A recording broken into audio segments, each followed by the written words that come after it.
Good afternoon, everyone, and thank you for joining us today. My name is Brecken Brandstrader, and I'm the Senior Editor, Gemstones at National Jeweler. I'm pleased to welcome you to the latest episode of My Next Question, National Jeweler's new webinar series sponsored by RDI Diamonds. Today's session is hosted by our Editor-in-Chief, Michelle Graff, and features Marion Fasel, jewelry expert, author, and editor at The Adventuring, Rob Bates, news director at JCK and JCK Online, and Bill Boyajian, founder and president of Bill Boyajian and Associates. Before I turn it over to Michelle to get the webinar started, I just wanted to let our attendees know that if they have a question, they can type it into the Zoom Q&A box. I'll be back on at the end of the discussion to share the questions with Michelle and her guests. Also, today's session is being recorded and will be available on the National Jeweler website on Friday. Now I'll turn it over to Michelle and I'll be back to field any questions at the end. Thank you. Thank you so much, Brecken, and thank you to Marion, Rob, and Bill for joining me today. Brecken gave you a little introduction, and none of you really need one, but nevertheless, why don't you tell everyone that's listening today a little bit about yourselves and your experience in the jewelry industry? And Marion, I'm going to start with you. Okay. I've been in the jewelry industry my entire professional career, which really now goes back about 30 years. And I started as an archivist. And since our theme today is books, I pretty much started writing books in my 20s. So it was really part of being an archivist and a curator. And then I evolved into becoming an editor as well and covering the contemporary market. And then flash forward to now, I just acted as a guest curator at the American Museum of Natural History for the Beautiful Creatures exhibition, which is my most recent book. So essentially, my whole professional career has been about being a jewelry historian and an editor and researcher and writing about it in books. Okay, thank you so much. Bill, we'll go to you next. Well, many people know me as a former longtime president of GIA. I was there for 31 years, cut my teeth as a teacher there, and then worked my way up. But it's been 15 years since I retired, and since that time, I've been consulting and coaching through my own business, and really enjoy that part of sharing with people and trying to help people get out of some big issues. So it's been a lot of fun. Okay, and Rob? Well, I'm Rob Bates. I work for JCK Online. I started in the early 90s working for Martin Rappaport for a little while. Then I went to that fine publication, National Jeweler. I was there for about 5.5 years. I hear they have an incredible editor now. Has anyone else? Yeah, it's not as good as it was when I was there, but that's okay. Oh, no. Excellent. I love it. Great publication. And now I'm at for the last I think it's like 98. It's 23 years I've been at JCK. Wow. And JCK Online, and I've always had kind of a creative outlet. So one of the things I've done, like performing and other kinds of writing. So I did at some point want to write a book, and I did. So there you go. Yeah, Rob's also a comedian. I've seen him perform before in comedy clubs in New York. Mm-hmm. I don't know if a lot of people know that about Rob, but yeah, I'm retired from that though. Oh, the comedy world's a huge loss, I guess. We want you back, Rob. So everybody has a lot of experience in the jewelry industry. Another thing you all have in common, that's why I asked you here today, is you're all published authors.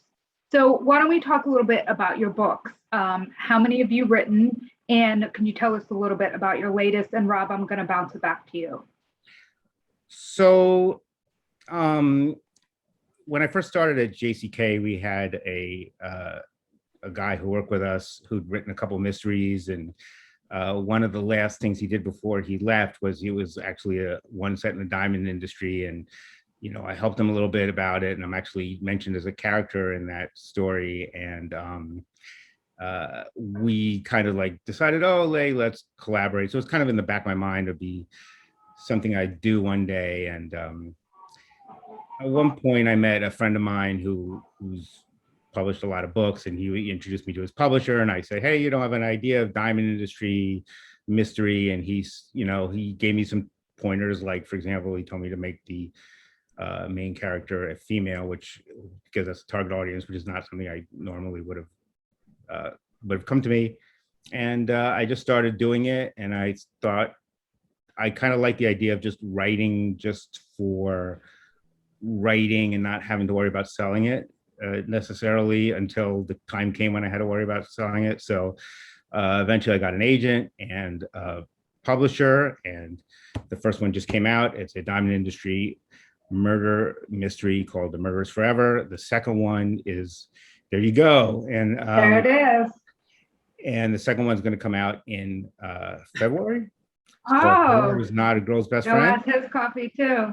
Yeah, and I'm sorry. excited about it. It's been fun. So, And sorry, Rob, you said the second one is coming out when, and what is the title?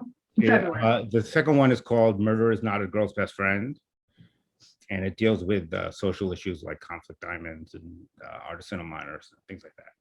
Oh, interesting. All right. Hope so. Bill, do you want to tell us a little bit about, because the book you just had come out was number 2, correct? It was. In fact, once I wrote my first book, I thought, well, that's it. It's so much work.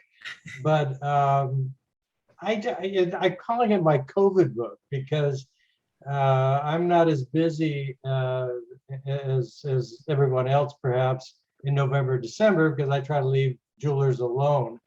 And I just started writing one day and literally finished the original manuscript in less than 2 months, before Christmas. I started in early November and finished it before Christmas.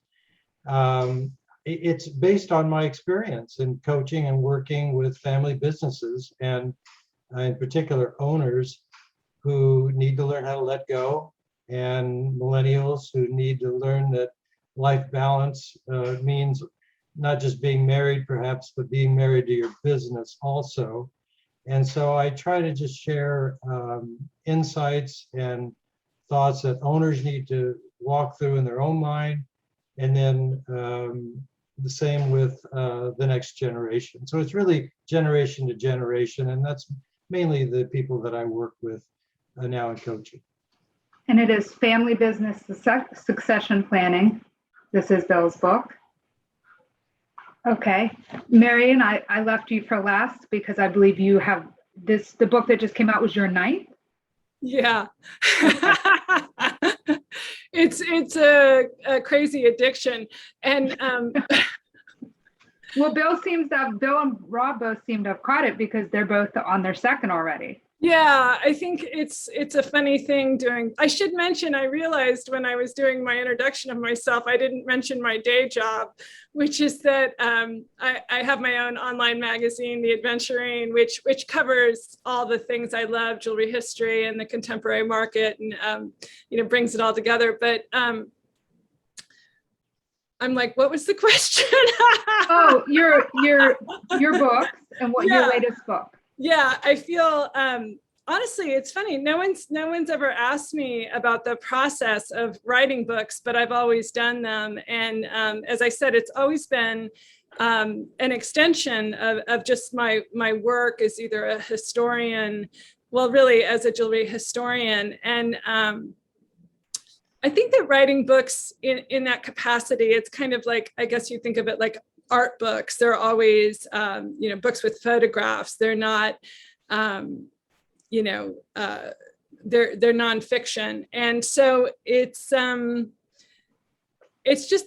of the process. It's like a wing of the work that I do. And when I don't have it, I complain about it the entire time while I'm doing it. And then as soon as I'm done with it, I miss it. So yeah, I think they do become an addiction. And every time I finish one more recently, I kind of swear them off because, as Bill was saying, they're incredibly hard to do. They're time consuming. The amount of discipline that it takes just to sit in one place and do it. I mean, it's really pure torture.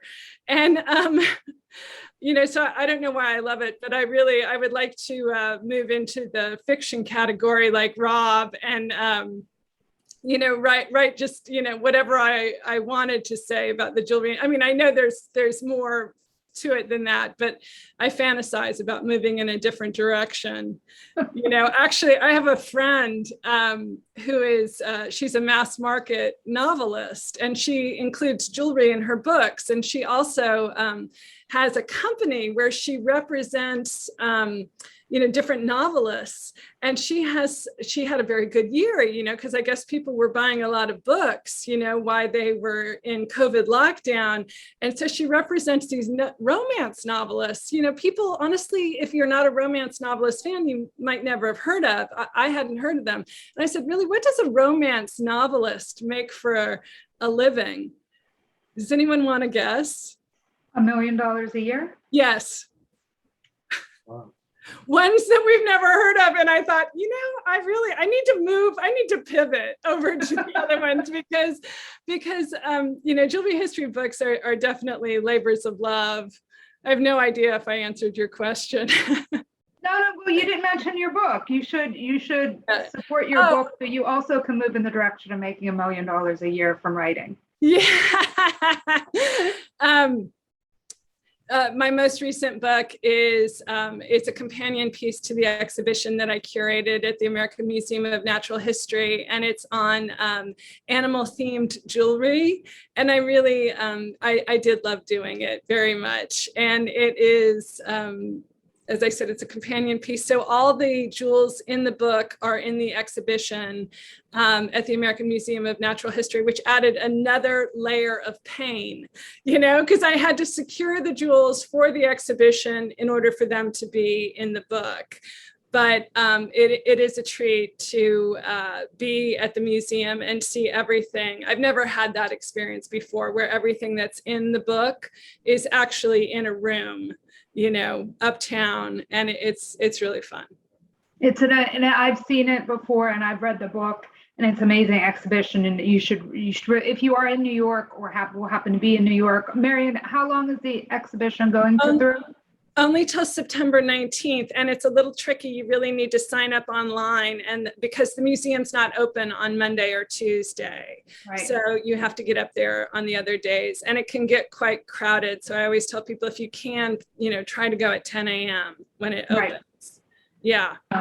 Okay, so if you have a chance, you're going to be in New York, I definitely recommend, and you're a jewelry lover, I definitely recommend going to see it. So Marion and Bill, you both alluded to this a little bit, but I want to get into your writing processes. As a fellow writer, I want to know, you know, you're all obviously busy people. So when do you find that quiet headspace time you need to write? Because that's really the trick, right? You know, are you morning writers, evening writers, middle of the night writers? What is your kind of like, how do you do it? And this is kind of more of a question for me, I guess. Rob, I'll start with you, because you do the same thing I do on a day-to-day basis, Rob, and so do you, Marion. So I'm just curious, like, when did you find time away from JCK, from the Adventurine, to then write a whole separate book? And how long did it take you?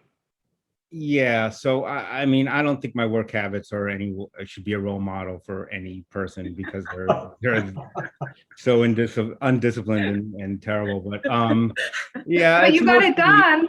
Hi, I did get it done. Yes, it's mostly at night. The first one took me five or so years, give or take. And then they want you to start cranking them out because it's a series, right? So you have to so I think the fact that, you know, COVID lockdown and, you know, I had no social engagements, whatever, you know, it gave me probably that probably helped.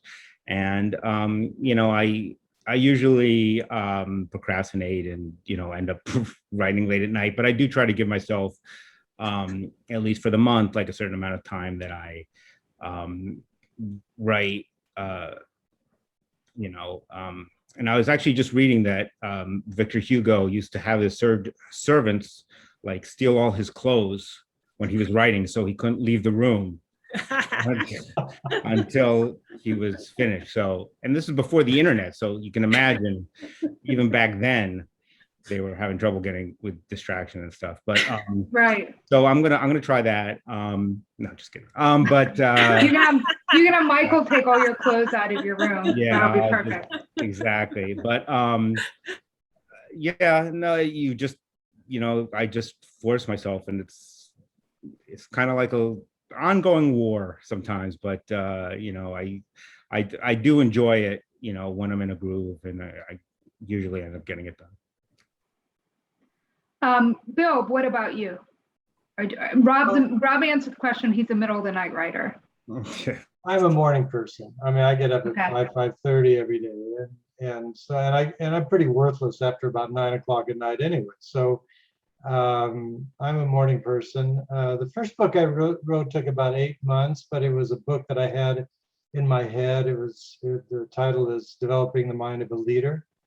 And I gave a lot of leadership speeches, so that became the framework of my work. And then I collected, a box full of articles and read numerous books. I've got a whole huge library of leadership books and put it all together that way. My second book on succession planning, family business succession planning, was much faster and it's shorter.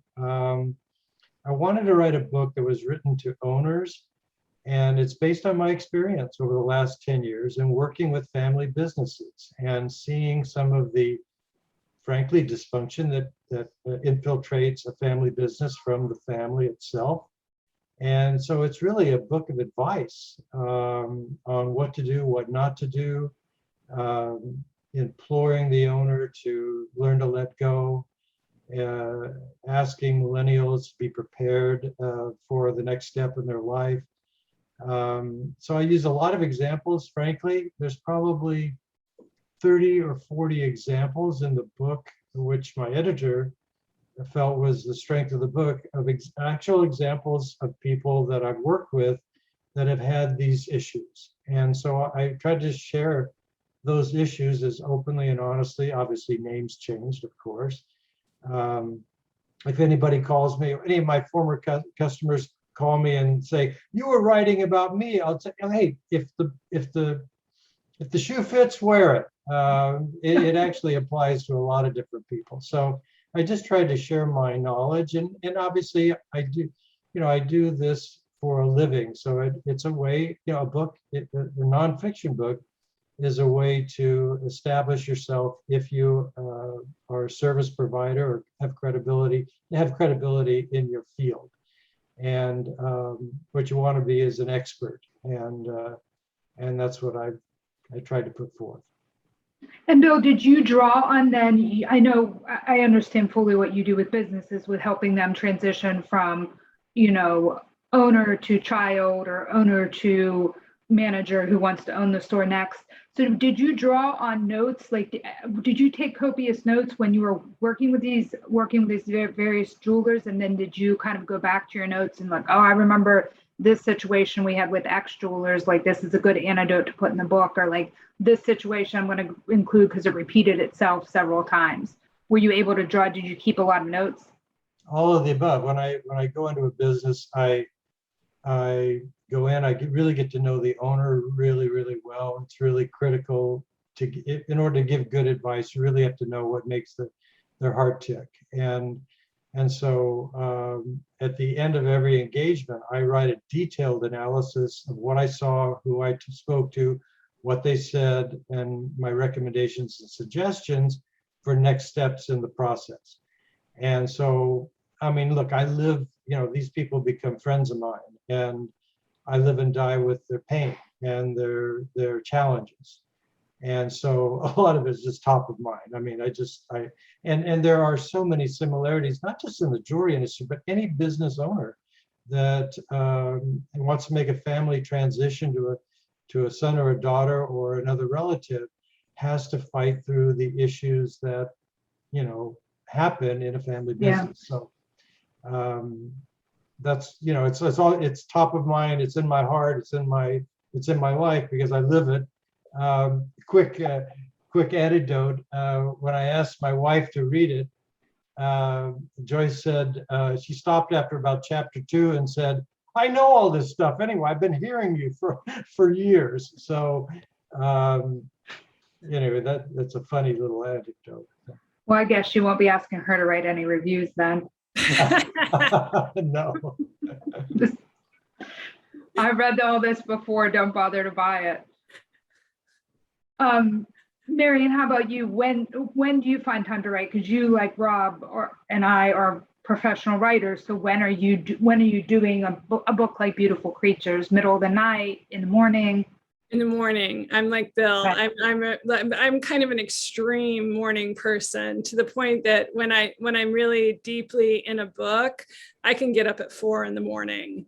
So it becomes kind of this, I always begin every book, sitting back thinking, oh, I'll be more civilized, this experience. I will pull out my quill and I will write this book, but honestly, I mean, having been with art book publishers for so long, it's really evolved and been pressurized, a little bit of what Rob was touching on.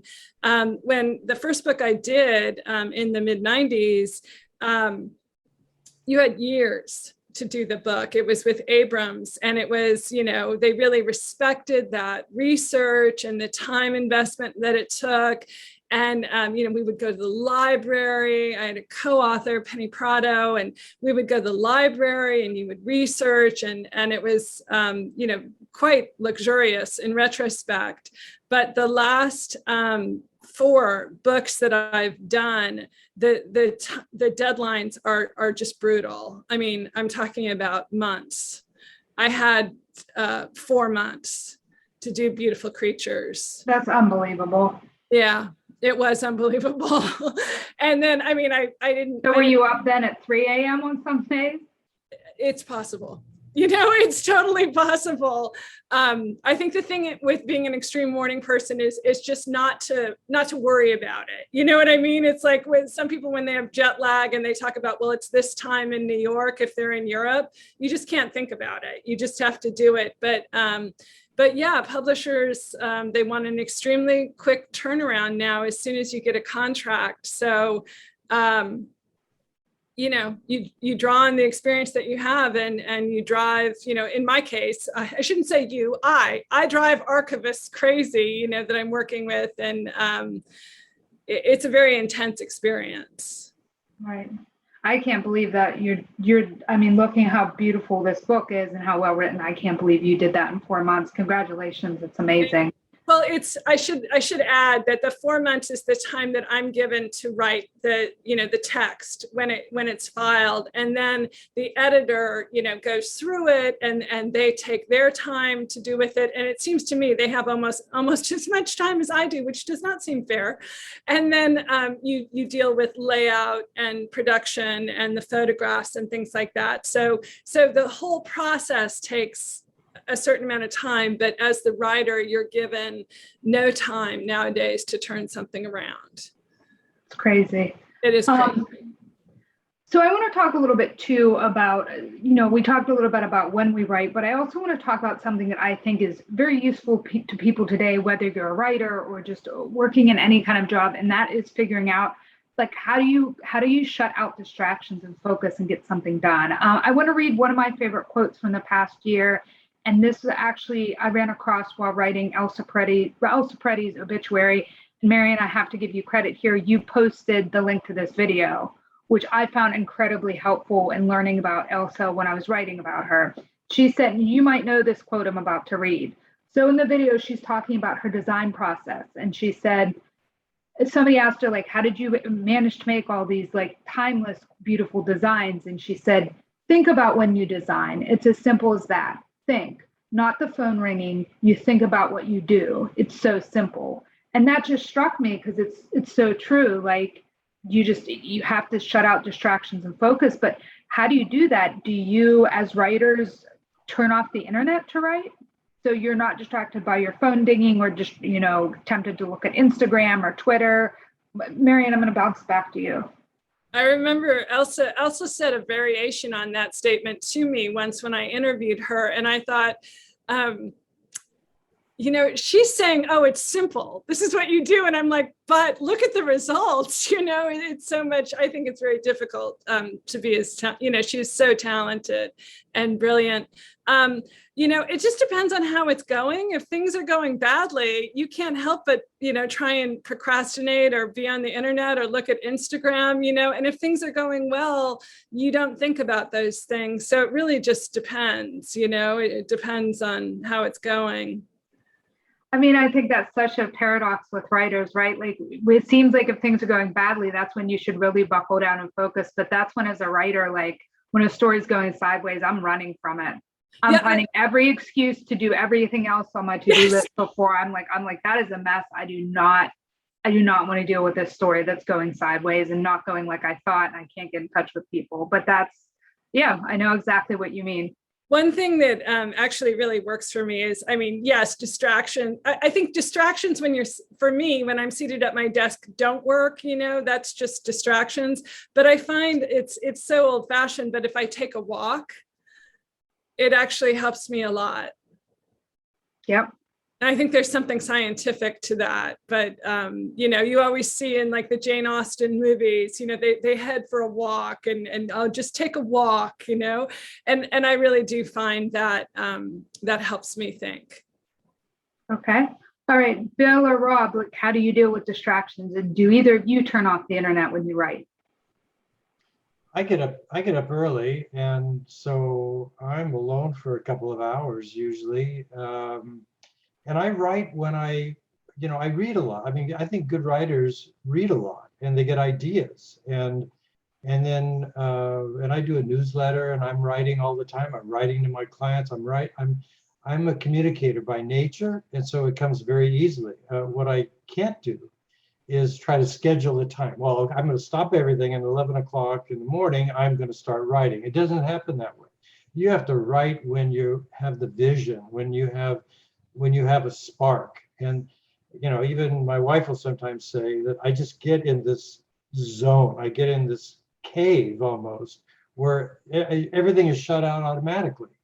And I just write. And that's what it was in this last book. I just started writing it in less than 2 months. I had an original manuscript, not a long book. It's just less than 100 pages, but it's concise, it's to the point. I wanted it short because I wanted somebody to read it. I really wanted to be read. And I have to give a plug to Alice Keller, who was my editor. She was a long-time editor of Gems in Gemology at GIA, and she's a close friend. And I asked her if she would edit it for me. And the editing process, like Marion said, it takes, you know, usually double or sometimes triple the time that a writer takes to get it in the form that you really want it. But all of a sudden, when you read it, it just zings. When you have a good editor, it really makes it. And I say that in my acknowledgments that, you know, writers can write, but editors are the ones that sort of orchestrate a flow that makes a lot of sense. And I needed that. And I have to also acknowledge to her, I'm tending to work, frankly, with men who are owning a business or parents, but the man is usually the dominant factor. And she was really good about pointing out, you need to change tense here. You need to, you know, she really balanced me out, and I needed that. I mean, I think all good writers need a good editor. Yeah, I mean, I think if you read, I mean, we're all readers here, I assume. If you read any book, if you flip the acknowledgments at the back, honestly, most of the time, the first person the author thanks is their editor, and they always say something along the lines of, "This book would not be what it is without you." And that's very true, Bill. Rob, what about you? How do you deal with distractions? Not very well. Rob again is reiterating his point earlier. Do not use him as a role model.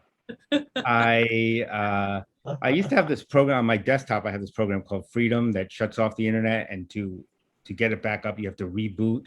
So that's like a good program. I had that for a while.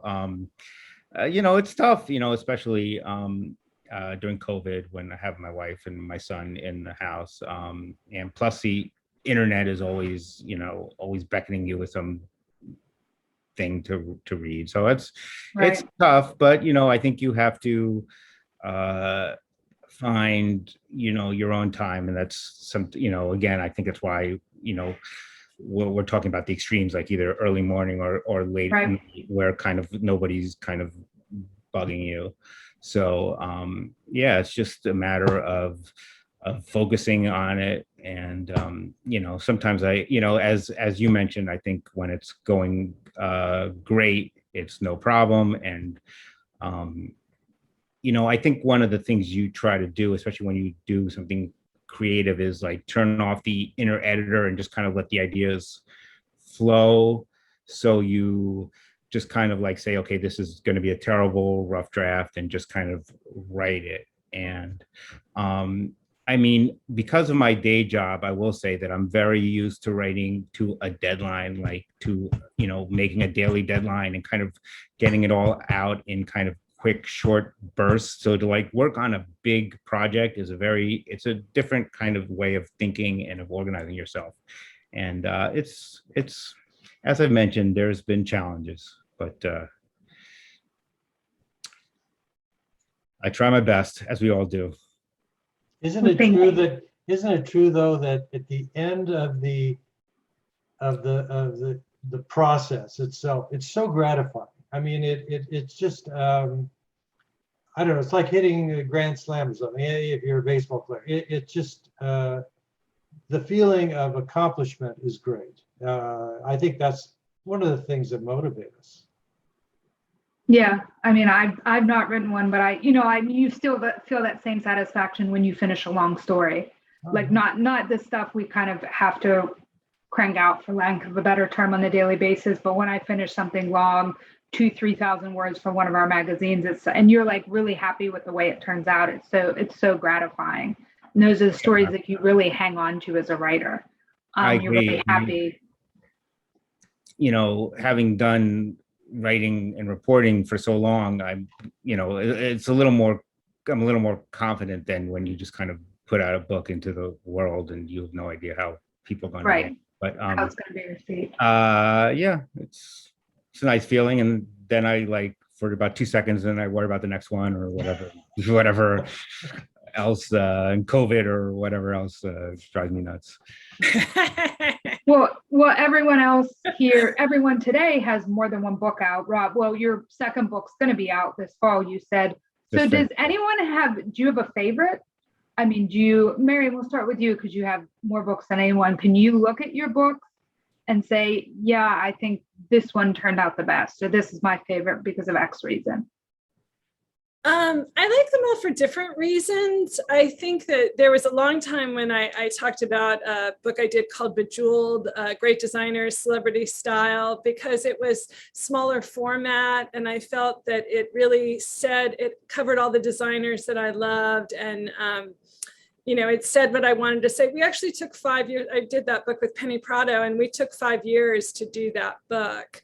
So, it was short format text, like Bill was saying, we wanted people to read it. We wanted it to be really accessible, but it really took a long time to gather all that information. So that was for a very long time my favorite. And then, now, the Creatures book was just such an experience with the exhibition and everything. And, there's no way, it's absolutely my favorite. There's no doubt about it. It was just quite something to get through that. Okay. Bill or Rob, can you pick a favorite? Do you prefer one book to the other? I said earlier that the leadership book is a book that I lived in, I led for a long time, a big company. So it was in my heart, it was in my mind. So it was, I feel like the best is in it. But I have sort of a second career too. And so my heart is equally in this new book that I think is a real contribution to owners of business, of family businesses. And I'm just really hopeful that they'll read it. When I take on a new client, I say, first thing I tell them is, here's the book. I want you to read the book first. And you can read it in one evening, one plane ride. This is not rocket science, but there's a lot of good stuff in here. And so it'll reinforce a lot of the things that I'm going to be preaching to you about making the transition in your business. And so my daughter's funny. She does some of my communications, and she'll say, I said, wow, this is really good. Let's say a newsletter I do it. And she laughs and says, Dad, you think everything you write is good? And you know what? I think you have to think that if you're a writer. And Michelle, as an editor, you have to feel like your writing is good. It's part of I never think of myself as an artist, but it's part of our artistic expression as writers or editors, what we do. And everybody has a way to express their art. Some of it, sometimes it's through their gardening or their flowers. So my wife is a fantastic quilter. Her art is displayed through her quilting. So I think it's an art that we want to express ourselves, and we have the gift of doing it on, through a computer and putting it on paper. So that's part of our artistic expression. That's a very good way to put it. Rob, do you have a favorite? I mean, one of the toughest parts of this process that people may not realize is that you have to read your book a lot, right? So you have to read, I probably read mine like 40. I mean, I can't imagine how many times, and you just read it again and again and again. And do you read it out loud? My brother's an author as well, and he reads his books out loud. That would be a good thing to do. I have not tried that, but I know that's frequently recommended, and probably something I should do. Yeah, so you just read it, and you get a little tired of it, so, and it's, I mean, like talking about this book, I mean, it was kind of finished about 2 years ago. So, every now and then I'll dip into it and I'll say, oh, I like that, or that makes me, I can't believe that I wrote that. It's so horrible. Like, it's like, I think you kind of there are things I really like, and there are things that I don't like about each book, but I work very hard, and I think they kind of do what I wanted them to do, which is to be a quick, fun read that kind of shows the diamond industry as, as I see it, as, an industry that's not, it's neither kind of good or evil, but just an industry of people who are trying to make a living. And I that I think, and, to portray some of the subculture. So in that way, I mean, I'm proud of what the books have, what I've tried to do with the books. There's like a million things I would change in every one of them. And, it's just, I guess, part of the process that, it makes me cringe. It's weird. Like sometimes I'll think, oh, my book is terrible, and then I'll read it and I'm like, oh, it's okay. And sometimes I think it's okay, and I'll read it like, oh God, it's terrible. So it's just, it's very challenging. I need to comment on that. Yes. So sometimes when, if you read a book, if I go through my book that I wrote 10 years ago and I read it, I go, wow, I don't like that, or I can't believe I wrote that, or why did I say it that way? And I think history has a way of, we all change, our styles change. The other day on a plane ride back east, I read my new book, and I read it partially to I hadn't read the actual final manuscript in printed form. You're reading it online, and it was a good reminder of what I needed to do with a family when I'm getting ready to talk to them.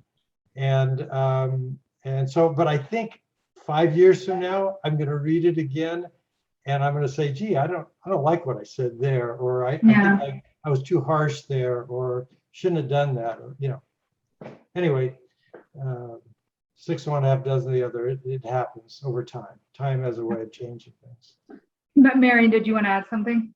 I am on Rob's page entirely. I mean, I finish a book and I'm like, oh God, you know, what did I do? What's happened? You know, I don't know. It's just such an intense experience. You know, especially now, as I was saying, with these very condensed timelines that, you know, when you finish it, I just hope, you know, I just hope everything's okay. I hope I haven't made some egregious error, you know, somewhere in it. And, you know, jewelry history is a tough field to cover because it's not exact, you know, a lot of it's oral history. It's not necessarily written down. What you hear from one person is not going to be, you know, what you hear from something else. The archivists don't necessarily want to divulge everything that you might think is true. There's a lot of problematic issues in trying to uncover, you know, information. So it can be rough going. And I have to agree with Rob that you read it so many times and you just don't know. And the last time you read it, you find some mistake and you think, how on earth did I even overlook that the whole time? So, and then you start thinking, oh my God, how many more other mistakes are in there that I didn't see?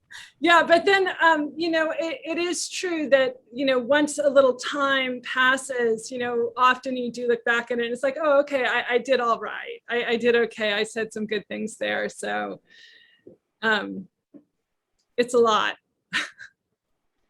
So I have one more question here before we throw it back to Brecken, because I know we had a couple questions come in beforehand and we've gotten a couple here while we've been talking. Is there a book you would recommend to others in the jewelry industry, something that you thought was particularly helpful or is just really good? And when you are reading, are you Kindle or traditional paper book? I'm curious. Bill, I'll go to you first. I'm an old time. Oh, sorry. Okay. Do you mean a book on writing or a book on? A book that's that has to do something with the jewelry industry, whether a jewelry focused book or just, even if it's not about jewelry, just a book you thought was really good. I mean, I'll throw out there, if this will help guide the conversation, I read a book last year called The Radium Girls, which is about the women who used to work in the watch dial factories in New Jersey, in, I believe it was Michigan or Illinois, and they were licking the paintbrushes with radium on them, and they all ended up obviously with radium poisoning. It was very interesting. They actually made a movie out of it that I have not seen yet, but the book is by a woman, I believe her name was Kate Moore, and it's called The Radium Girls. And it's just like a fascinating little, very specific slice of, like, I mean, it goes into the category of kind of watch jewelry history that, like, we don't hear about a lot. And the book is kind of about their struggle to get compensation from the companies, because the companies knew that the radium was doing damage to them, but they denied it and just kept letting the women they would lick the brushes to paint the very little fine lines on the dial. And the book is very good for people that would rather just watch it because it's pretty thick, it's pretty dense. There's also a movie. So that would be mine that I, you know, is jewelry related, but also just an interesting read. And I read traditional paper books. I don't have a Kindle. So right now I'm reading, so I'm writing a book on a cursed diamond. That's at least the concept for now. So I'm reading The Moonstone, which is actually, it's considered the first murder mystery. It's from, I think, the 1800s. It's about a cursed diamond, and I thought it'd be really like boring, but it's actually really good. I'm listening to it on audiobook. It's funny. It moves really well. I mean, it's definitely like a slow moving kind of old style book, but in a way that's good because he just repeats everything over and over again because it was really serialized. So you just never forget exactly what happened because he keeps repeating everything like a million times, which is helpful actually for me. So I would recommend that book. I read, you know, some things are so cheap that I read them on. I'm trying to read more traditional books just because I think you retain more, and I just think it's, I don't know, I think it's a little better. And for whatever reason, my book is, I would say 90, I mean, I don't know this for a fact, but everything I've seen suggests that most of the sales are paperback and not ebook. which was surprising to me. But yeah, I'm trying to read more of the traditional non, digital format, just because I think that's, especially for the older books, that's how they were meant to be read. But I am enjoying The Moonstone by Wilkie Collins on audiobook, and I thought I would hate it, and it's like ridiculously long. Like it's taken me months to read it, but it's been pretty fun. Well, I think Wilkie Collins also wrote a book that I read called The Woman in White, which was also like a mystery book that was serialized too. And I really enjoyed that too. And I had not read anything from him before. So I'm going to actually add that to my list since it's both Wilkie Collins and jewelry. Marion, book recommendations. Oh, yeah, I think in the recent past, I enjoyed Asia Radin's book, Stoned. Yeah, that was great. I think we all kind of, that really swept through the industry. So many people enjoyed reading that. And, I sought her out after that book came out because it was just, she had such ease with, kind of heavy historical material surrounding, gem history and like Fabergé and Mikimoto. And, she actually talks the way she writes, which is kind of fun to know her, but I thought that she made some material that might be considered dense history, very lively and a lot of fun to read. So, I wish I had that swing with the language that she does with the deep, dark history. But then I do read books because I feel like I have so much screen time, Speaking of the writing process, I used to write longhand on yellow pads for books, and now I type and I barely ever even print it. So I think I'm slowly going blind with, staring at screens all the time. And also right now I'm reading a book which I kind of missed the first time around, which was on the Cartiers by Francesca Cartier. It's heavy going as well, but interesting. Yeah, I've been wanting to read that. That's on my list too. It's long. I don't think it needs to be quite as long as it is. Perhaps they needed an editor. Bill, what are you reading right now? And do you read on a Kindle audio or do you read good old-fashioned paper books? I'm an old timer. I read good old-fashioned paper. I don't know. I brought a stack of books and I'm reading all of Malcolm Gladwell's books. I mean, I love how he writes. It's just he's such a good writer. I read probably half of them and I've got more to go. One of the books that I pulled, every time you go on a plane ride, let's go look in the library and see what I haven't read yet. And I pulled this book out called The Art of Advice. And it is one of the top 5 books I've ever read in my life. And it's just a short book. I even based one of my chapters of the new book on this concept. And the concept of The Art of Advice is, it's the 7 principles for communicating ideas effectively. The reason I say, for a consultant or a coach, it's a great book, but it would be a good book for a lawyer or a doctor or a teacher or probably almost any profession, because it really teaches you how to get to know who you're communicating with and what is the purpose behind it and how you go about doing it and how you flex a little bit and speak differently to different people, as I say in my book, so they'll actually hear you. So they'll really hear you. And part of what I do in coaching is to try to get people to communicate in a way that they can be heard and understood. And so I've plugged to that book. This guy, don't know who he is, don't know where I got the book, but it's a great one. All right, that sounds like a great recommendation. I'm going to toss it over to Brecken now because I know we have some audience questions as well. Brecken? Thank you guys so much for that discussion. I, like Michelle, love to hear how other writers operate. So I really enjoyed that, and having never written a book before, that was fascinating. Thank you so much. And thanks to our sponsor, RDI Diamonds. As a reminder, you can still type questions into the Zoom Q&A box. I'll try to get to as many as I can before we end in about 10 minutes. While we compile the Q&A, I just wanted to say a quick word about RDI Diamonds. RDI Diamonds, the selection you want, the quality you need. Thousands of diamonds, that's just the beginning. RDI offers a wide range of services and support to help you succeed, from flexible memo options, a partnership with De Beers Group Industry Services, to generous stock options and cost-efficient shipping. RDI's goal is to provide the highest quality of both carat and diamonds to your store.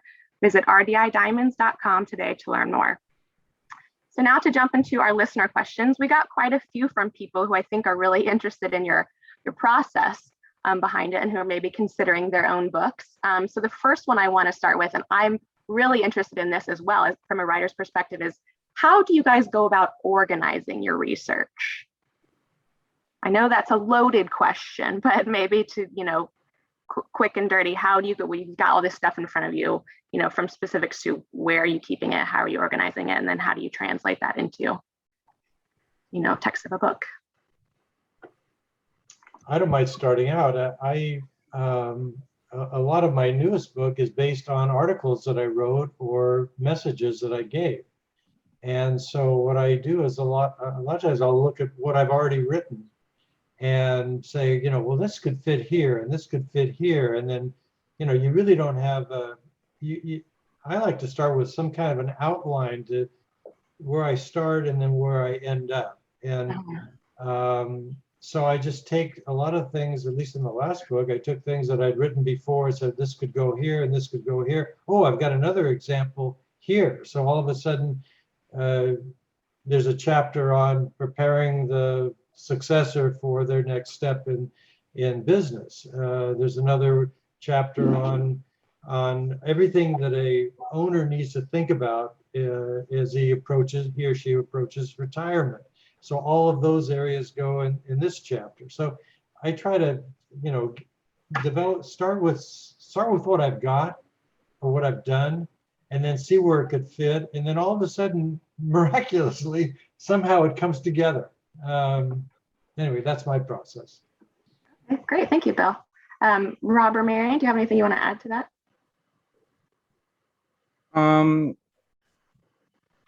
No, I mean, I for what I do, I try to write an outline and get it set before I do the formal writing process, and just try to, if I come up with a decent idea, whether or not it fits or not, I try to kind of put that in another file and say, okay, that's a good idea, and I'm gonna, even if I don't use it at this time, or that's an interesting thought or it's an interesting concept, I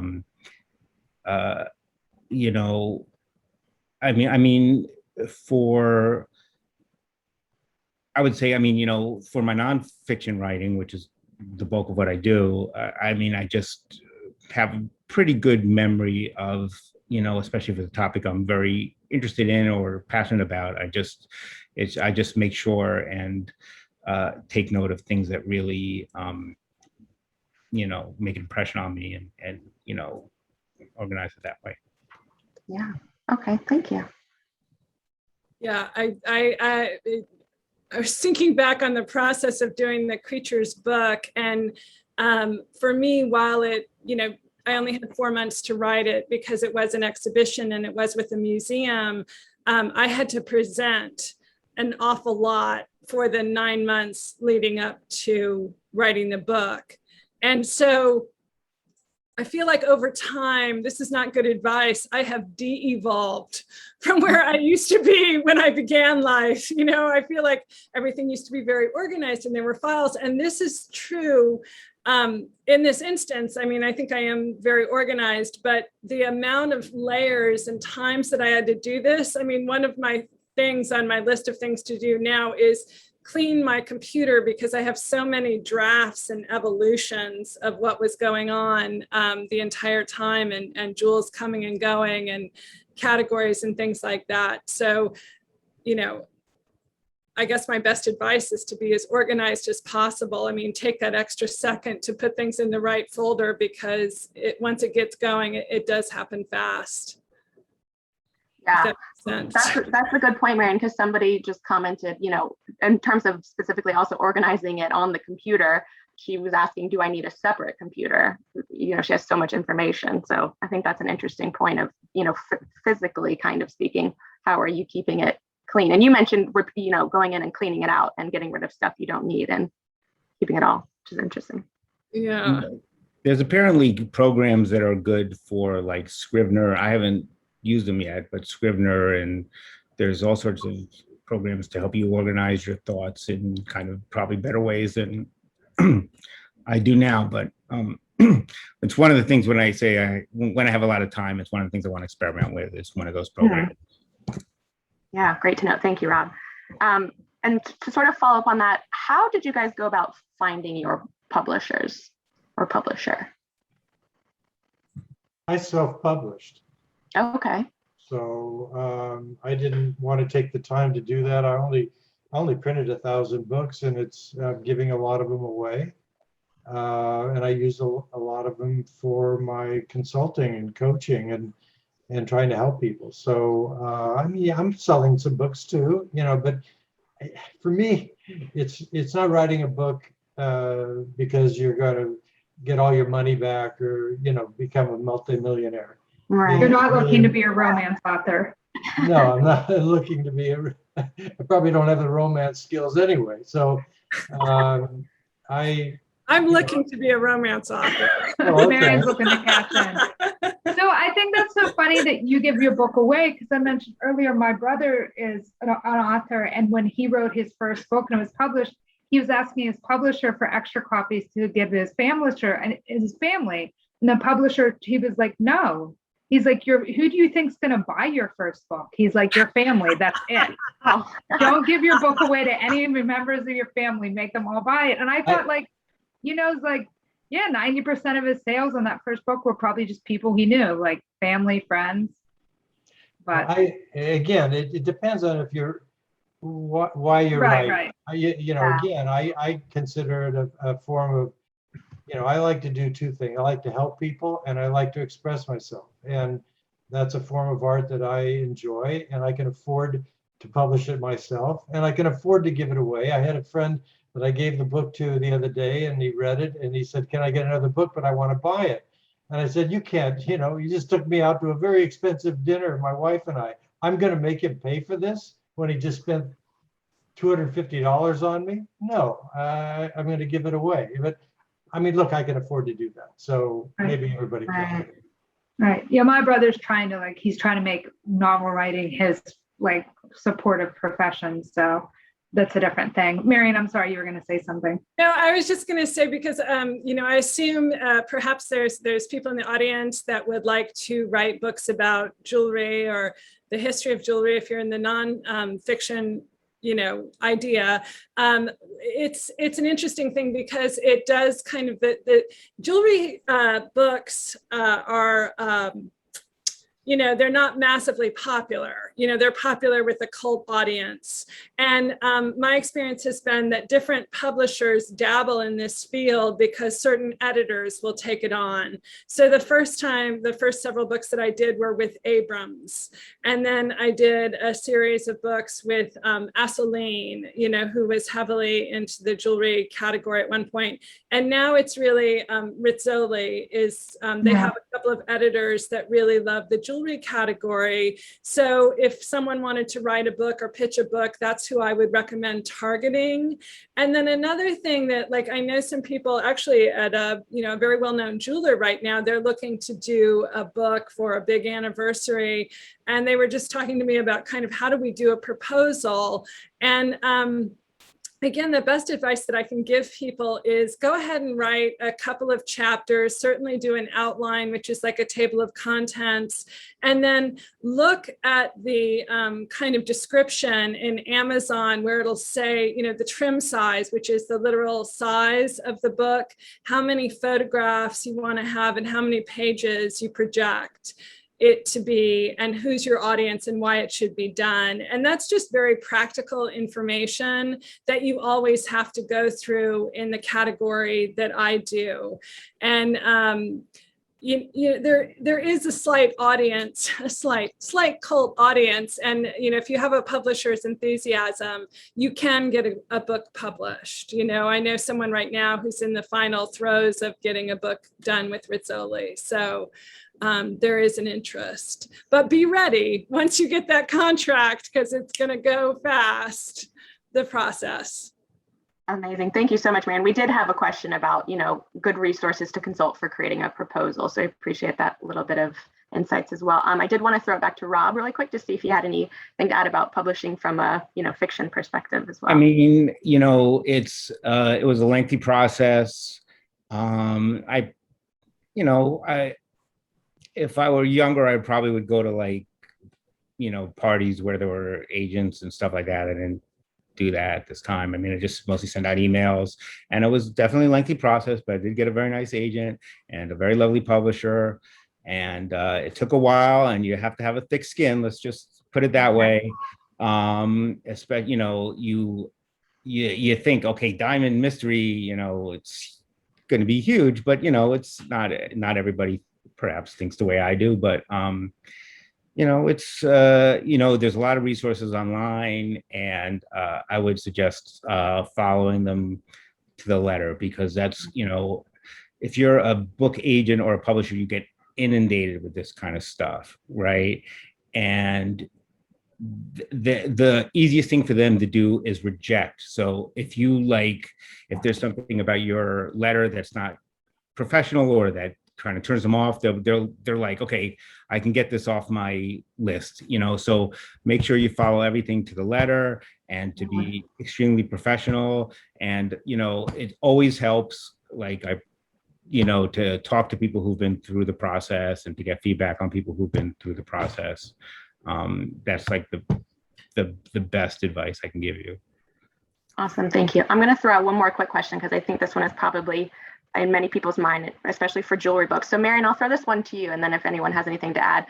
For using photos of other brands, specifically jewelry, how do you proceed regarding the copyright? Do you have to contact each copyright holder when you're sourcing sort of these photos? The thing is now, I'll tell you just one flashback. When I started the Getty Photo Archives, it was pre-internet. So we used to go to the Getty Photo Archives and literally look through folders of photographs one at a time. This is why it took 5 years.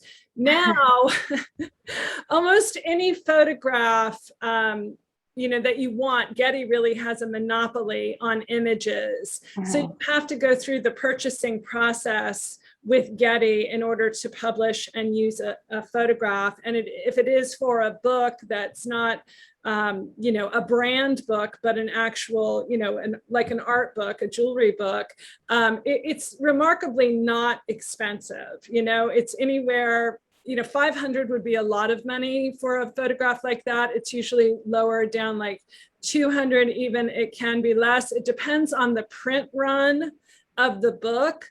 But Getty is just a remarkable resource for photography and research. And then if you want to use a photograph from a brand, you obviously have to go to that brand to get permission to use it. Yeah, and can I just add to that? We do this a lot in the publication. Even things that are Creative Commons. Sometimes there's people who will double check if the license. There's lawyers who make a living off of putting things that they say are Creative Commons, and then if you don't have the license exactly right, they'll try to sue. So you have to be very, very careful with rights and with people like Getty. And I also just want to give a shout out to Richard Wise, who's another industry novelist, and just wrote The French Blue and wrote a whole bunch of good stuff. And to my best editor, who is National Jeweler Webinars there, Susan. So that's it. Awesome. Well, thank you guys again so much for being here. We really appreciate it. Thank you, Michelle and Susan. Appreciate this. You can tune in again for another episode of My Next Question next Tuesday, August 17th at 2 p.m. Eastern, when Associate Editor Lenore Fido and Roxbox's Gina Gorman will dive into the topic of jewelry rentals. I dropped that link into the chat already for those of you who are interested and want to register. Thanks again for joining us today, and please take care.